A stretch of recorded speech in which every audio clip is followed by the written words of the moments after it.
আগামীকাল সিলেটে যাচ্ছেন প্রধানমন্ত্রী তারেক রহমান। তার আগমনকে ঘিরে দলীয় নেতাকর্মী থেকে শুরু করে সাধারণ মানুষের মধ্যে দেখা দিয়েছে ব্যাপক উৎসাহ উদ্দীপনা।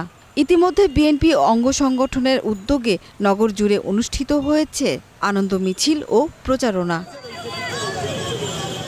প্রধানমন্ত্রীর এই সফরকে ঘিরে সিলেটবাসী তুলে ধরছেন তাদের দীর্ঘদিনের বিভিন্ন প্রত্যাশা। এর মধ্যে রয়েছে নতুন ঢাকা রোডের ট্রেন সংযোগ চালু, বন্ধ কলকারখানা পুনরায় চালু এবং কর্মসংস্থানের ব্যবস্থা ও ঢাকা সিলেট রোডের 6 লেনের কাজ দ্রুত সম্পন্ন করা। মিল ফ্যাক্টরি যারা বন্ধ রয়েছে সেগুলি চালু করার জন্য, আমাদের কর্মসংস্থান বাড়ানোর জন্য, বেকারত্বকে দূর করার জন্য আমরা প্রধানমন্ত্রীর কাছে আশা করব।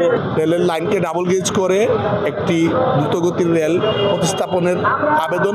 এছাড়া সিলেটকে বন্যার হাত থেকে রক্ষায় সুরমা নদীর খনন, চিকিৎসা ব্যবস্থার উন্নয়ন, নারীদের ক্ষমতায়ন এবং শিশুদের জন্য আধুনিক মানের পার্ক নির্মাণের দাবিও জানিয়েছেন স্থানীয়রা। বিশেষ করে সুরমা নদীর যে অবস্থা ওটা খনন করিয়া সিলেটবাসী তথা সিলেটের জনগণকে রক্ষা করার লাগে। শিশুদের জন্য যেন বিনোদনের জন্য আরও ভালো উন্নয়নমূলক এবং সুন্দর রাইড সহকারে শিশু পার্কের ব্যবস্থা করা হয়। স্থানীয় ও কেন্দ্রীয় বিএনপি নেতারা মনে করছেন প্রধানমন্ত্রীর এই সফর সিলেটের জন্য অত্যন্ত গুরুত্বপূর্ণ। তারা আশাবাদী বিএনপি সরকার জনগণের চাহিদাকে গুরুত্ব দিয়ে সিলেটকে একটি আধুনিক নগরীতে রূপান্তর করবে।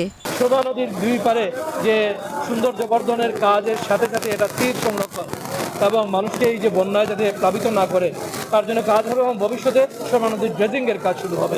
কাঙ্ক্ষিত উন্নয়ন মানুষের মধ্যে ছিল, যে স্বপ্নের জাল সিলেটের মানুষ বুনেছিল, সেটির সফল বাস্তবায়ন হবে আমাদের মাননীয় প্রধানমন্ত্রীর এই সিলেট সফরের মধ্য দিয়ে।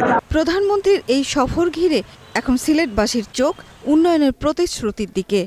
এখন দেখার বিষয় এই প্রত্যাশা কতটা বাস্তবায়িত হয়। সুরাইয়া অনু, গ্রিন নিউজ ডেস্ক।